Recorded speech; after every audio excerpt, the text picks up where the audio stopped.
Okay, good afternoon. Good afternoon, gentlemen. Mag-practice kami ng how to fill up the NCB form kung mag-loading kayo ng green sa US. Ang topic natin ngayon is NCB. So, ito yung format ng NCB. Kita mo yung part 1, shapes and cargo calculation. Tapos yung part 2, yung fuel and water calculation. Tapos yung part 3, yung healing moment calculation.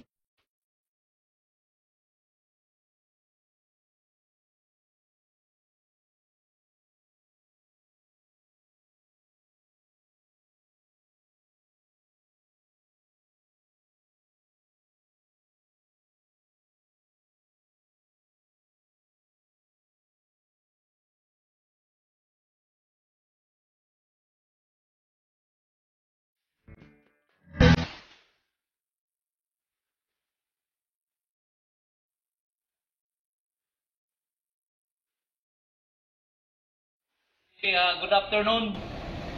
Good afternoon, gentlemen. Andito ako sa bridge dahil mag-practice kami ng how to fill up the NCB form kung mag-loading kayo ng green sa US. Okay? So, dito si Kanmet Jodel Morano. Ayaw makaparo. Nag-request siya ng magpaturo, kaya mag-practice din. Pati ako, practicing ko rin para hindi tayo makalimot. Okay, so shout out pala sa nag-request din. Nag-request sa akin si Kanmet Buscato. Nasa North Kitan siya ngayon. Si Kanmet Morano pala. Tsaka si Kanmet Buscato. Tsaka shout out din kay Chiefmate Uchia, yung wife niya si Juby. Kumusta kayo dyan? So, ang topic natin ngayon is NCB. So, ito yung format ng NCB. Okay? Ito yung blank form ng NCB sa US. Ang blank form niya. So nakita mo yung part 1, shapes and cargo calculation. Tapos yung part 2, yung fuel and water calculation. Tapos yung part 3, yung healing moment calculation. Okay? So, ito yung blank form niya. So, assuming lang tayo dahil mahaba to. Assuming na lang na meron na kayong kargamento, nakapag-compute na kayo ng dead weight calculation.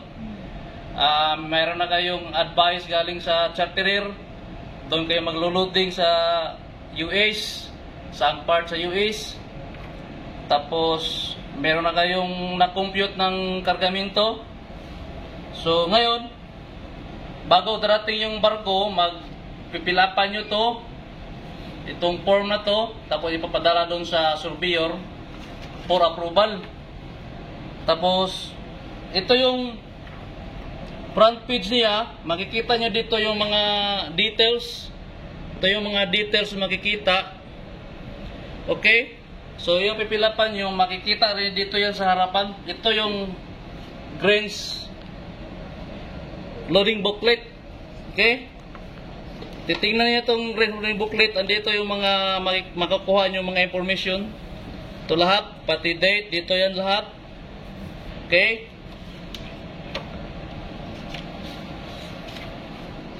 Okay. Okay, assuming, fast forward tayo ha.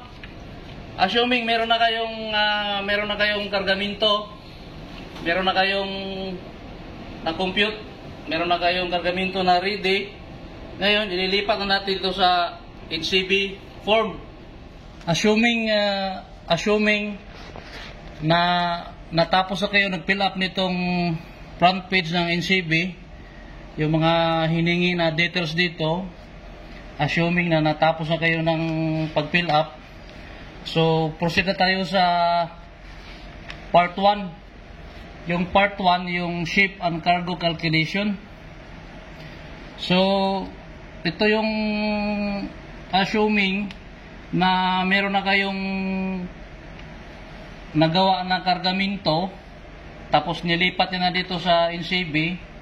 So, dito na yung kargamento nyo, yung soybeans, tapos yung storage factor is 1.338 cubic meter per metric ton, tapos 48 cubic feet per long ton. So, dito sa baba, makikita din yung conversion nyo sa baba. Dito sa baba, yan. Yan ang conversion sa storage factor nyo. So, dito yung cargo, storage factors, green cubics, weight, BCG, and moment. So, itong green cubics, makikita nyo dito sa green loading booklet, yung total capacity ng green cubics. So, ito yung 100% na to. Yan. Tapos yung assuming natin na dalawang bodega na slacks, itong number 2 at saka number 6, yan ang assuming natin na slack holds. So, itong green cubics, dito natin tingnan yan sa green loading booklet.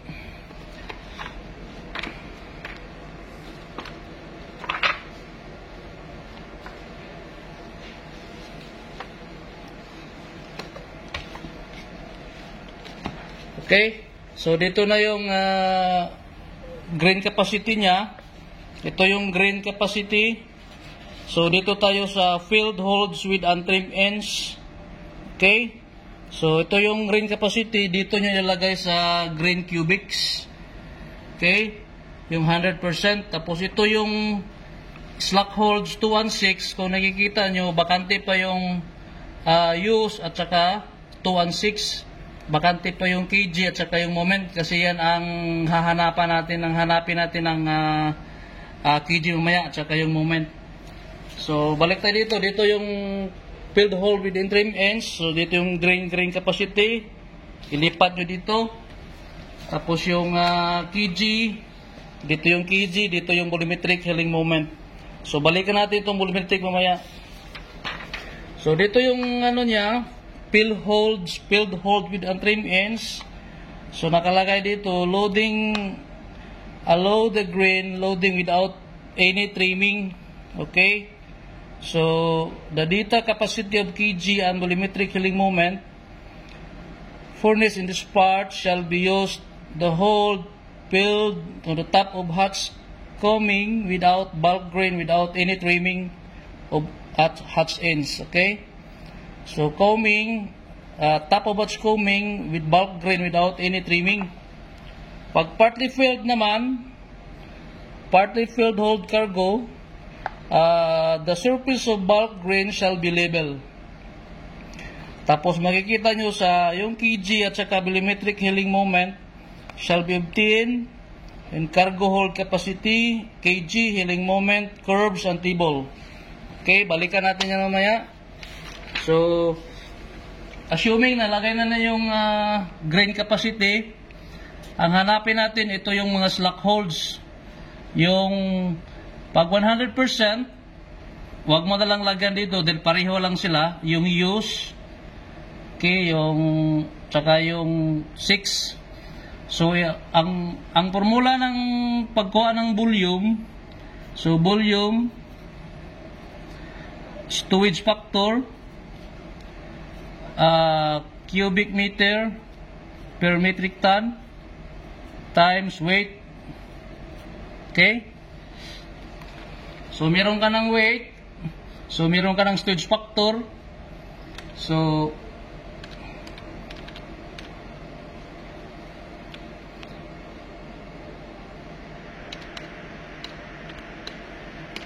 okay, meron ka ng volume sa number 2. Okay, yung storage factor, i-multiply mo ng weight, andyan na yung volume mo. So, ito yung, dito mo isusulat sa use, yung sa slack hold 6.336. Okay, So dito tayo sa number 2. So ito yung volume ng number 2 mo.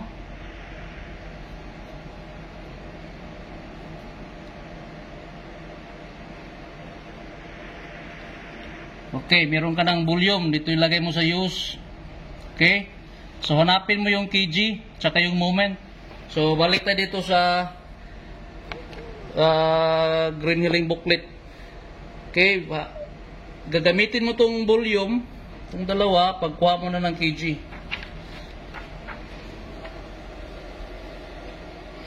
Okay. So pag merong ang barko nyo is merong ganitong hold sounding tipple, mas maganda at saka mas madali dahil andito na yung mga numbers na hinahanap nyo. Ito yung volume, itong sound depth, saka yung ullage, andito na. Saka andito yung volumetric transverse healing moment, andito yung kg. Okay, andito na lahat. Pag wala naman kayong sa barko nyo, pag wala itong hang sounding hold table, so dito tayo sa diagram na ito. Okay? So nakikita nyo dito, ito yung line na yan, yan ang capacity, yan ang volume. Nakikita nyo dito itong line na yan, yan ang kg. So nakita nyo ito itong curve na yan, yan ang volumetric transverse healing moment. So mamaya, balikan natin to. Dito muna tayo sa table para makita din nyo. So ito yung gagamitin natin na okay, ito yung volume. Hanapin mo ito yung pinaka-close na numbers dito sa table na to.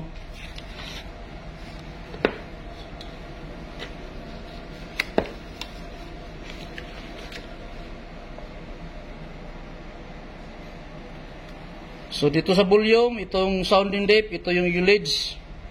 So dito yung pinaka-close. So ang pinaka-close is 13632. Okay? So andito yung kg. Isulat mo yung kg dito. Okay. I-multiply mo tong weight at saka kg, yan ang moment mo.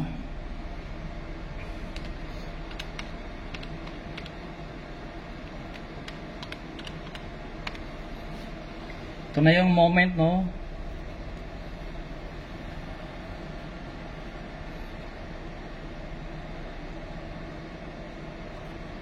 Okay, punta tayo sa number 6.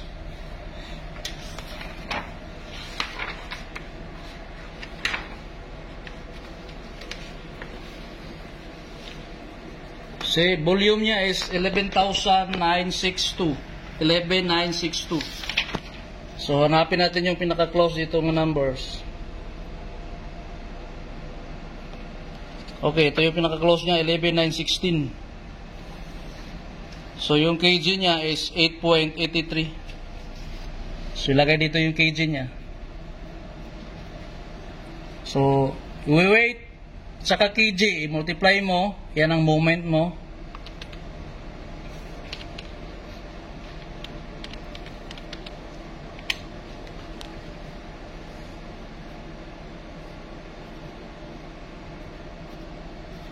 Okay?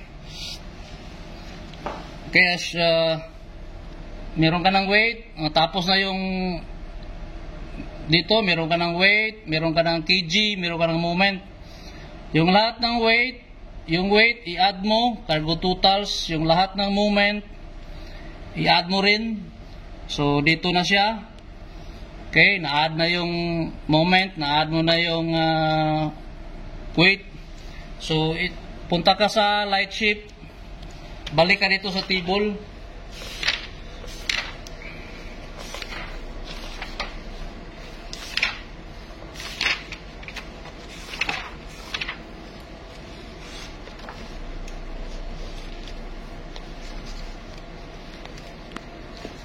Okay, light shift condition.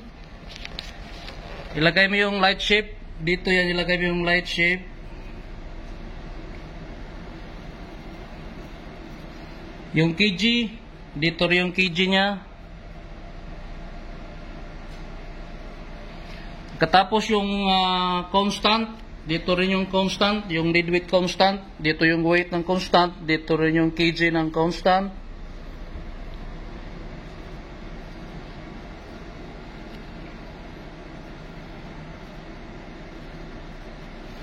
Okay, pagkatapos dyan, i-multiply mo tong lightweight, i-multiply mo sa kg.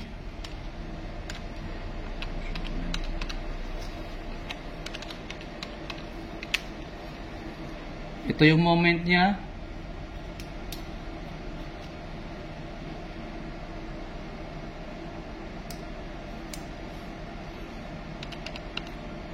Constant, i-multiply mo sa kg.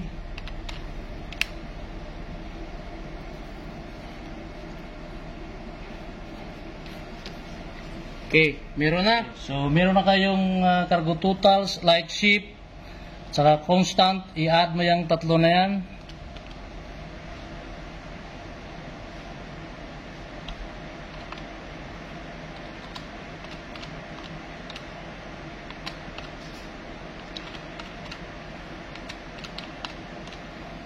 So, yan ang ships and cargo totals nyo.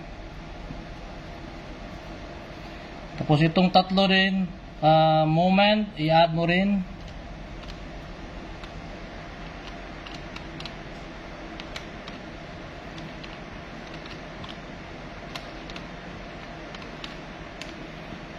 Okay, yan ang total moment nyo. Dito sa baba, kung nakikita nyo to,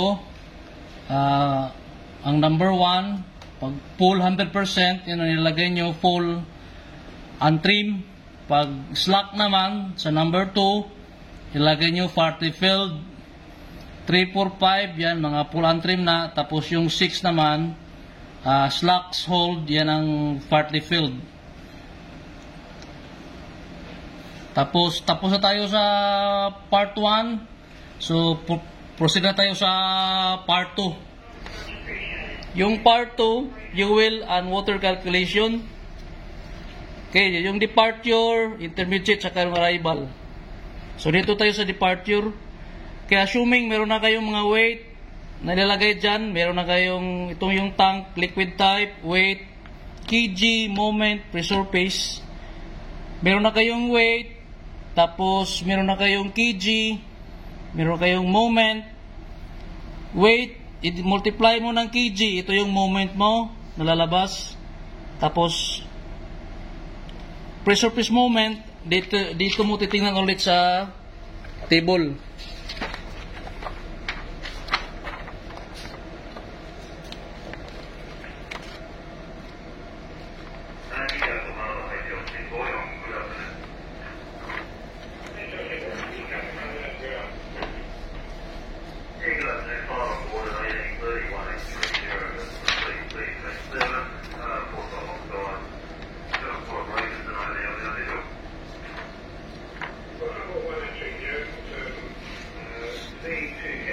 Okay?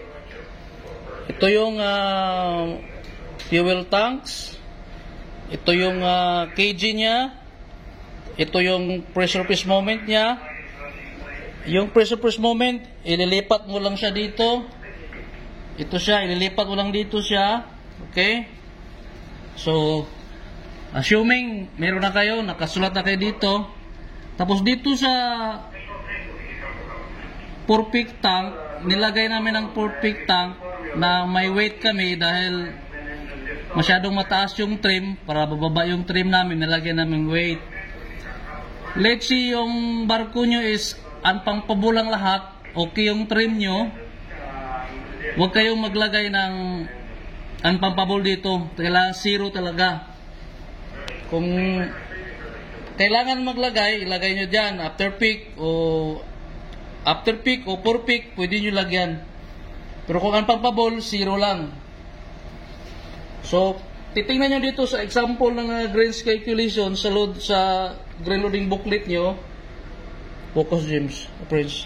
Okay, nakikita yung mga ballast na yan, water ballast, puro zero yan. Zero lahat ng ballast, okay?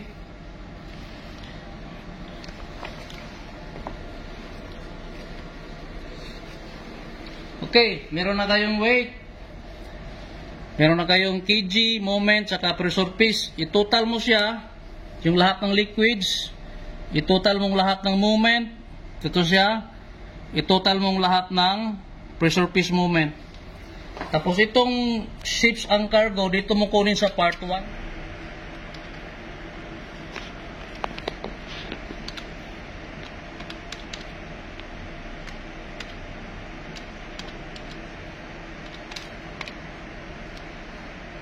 Okay, meron na kayong total moment.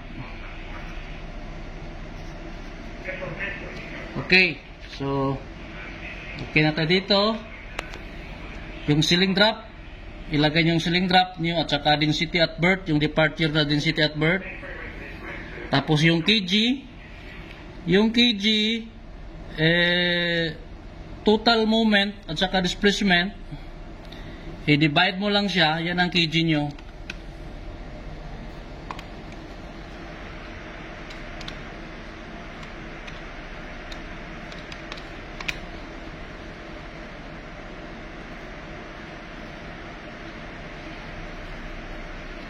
Pressure piece correction, yung total pressure piece correction nyo, i-divide nyo sa displacement, yan ang pressure piece correction nyo.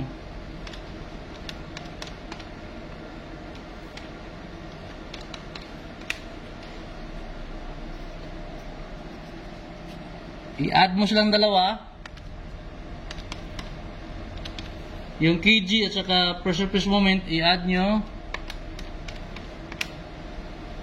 Okay, yun ang departure kg nyo. Tapos yung departure km, dito ka mag-repair sa displacement, hanapin nyo dito sa hydrostatic table. Okay, hydrostatic table, hanapin yung pinaka-close na displacement. So kung ito yung pinaka-close niya, andito yung km. So ito yung km niya. Tapos yung departure kg nyo is ito. I-subtract nyo dyan. Yan ang magiging departure gm nyo.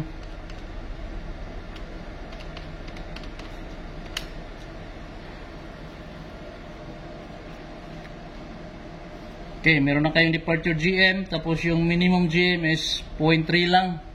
So, pasado siya.